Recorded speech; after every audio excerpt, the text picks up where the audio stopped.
మరి జరగడము నేను నా అనుభవంలో ఫస్ట్ టైం అన్నట్లుగా ఆమె ఎంతో సంతోషించి ఆనందించినట్లుగా మనం చూసాం. ఈ లైట్ వేయచ్చు కదా. 44వ వచనంలో ఉంటుంది కింద. చదవలసిన అవసరం లేదమ్మా, మీరు చూసుకోండి తర్వాత ఇంటికి వెళ్ళాక.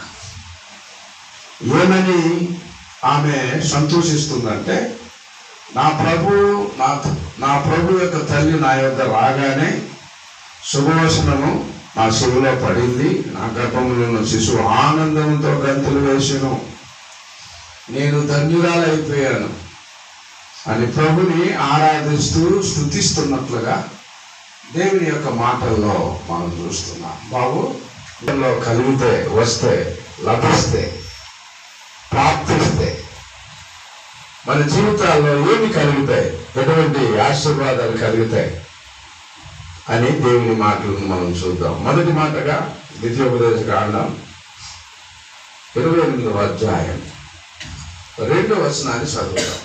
2వ వచనాన్ని చదువుతాం. నీవు నీ దేవుడైన యెహోవా మాట వినని ఎడల ఈ దీవులన్నీ చెప్పండి నీ మీదకు వచ్చి నీకు ప్రాప్తించను. మన ధ్యానాంశం అదే.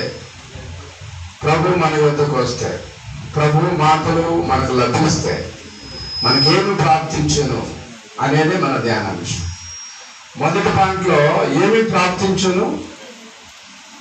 దీవెనలన్నీ ప్రాప్తించును అని ఉంది. చెప్పండి ఏంటి? దీవెనలన్నీ ప్రాప్తించును. ఎప్పుడు? ఆయన మాటలన్నీ వింటేనే, ఆయన కట్టడలన్నీ మనం అనుసరిస్తేనే, ఆయన ఆజ్ఞలన్నీ మనం నెరవేరిస్తేనే, నడుచుకుంటేనే ప్రభు దీవెనలన్నీ మనకు లభిస్తాయి, ప్రాప్తిస్తాయి, కలుగుతాయి అని దేవుని యొక్క లేఖనాలలో మనము చూస్తున్నాం. ప్రియులారా, ఒకవేళ మనము దేవుని యొక్క ఆజ్ఞలను, మాటలను అనుసరించగా గైకొనకపోతే మనం దేనికి పాత్రులమైతాం అనగా శాపానికి పాత్రులమైతాం. చెప్పండి దేనికి?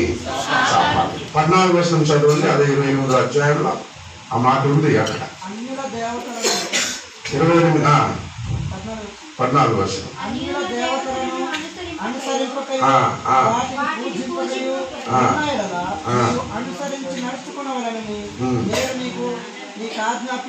నీ దేవుడైన యెహోవా ఆజ్ఞలను విని వాటిని అనుసరించి గైకొనిన యెడల చెప్పండి ఏమి నియమిస్తాడు?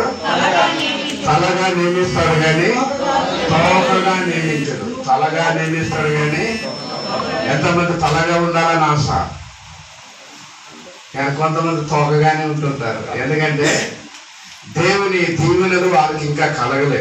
అందుకే ఎప్పుడు చూసి వెనకే, బ్యాక్ సైడ్ వెనకే ఉంటారు, తోకగా ఉంటారు. కానీ ప్రభు ఆయన దీవెన ఎలాంటిదంటే ఒక తలగా, ఒక గొప్ప స్థానంలో గౌరవం దేవుని ద్వారా లభించాలి, దేవుని ద్వారా కలగాలి అంటే దేవుని యొక్క మాటలను వినాలి, ఆయన కట్టడలను అనుసరించాలి, ఆజ్ఞలను అనుసరించాలని దేవుని యొక్క లేఖనాలలో మనము చూస్తున్నాం. అది మొదటి మాట. దేవుడిచ్చేది సమస్త దీవెనలు. చెప్పండి దేవుడిచ్చేది సమస్త దీవెనలు ఇస్తాడు ఆయన. ఒకటి కాదు, రెండు కాదు, సమస్త దీవెనలు ఇచ్చే దేవుడని మనమందరం కూడా గ్రహించాలి. రెండో మాటగా మన దేవుని యొక్క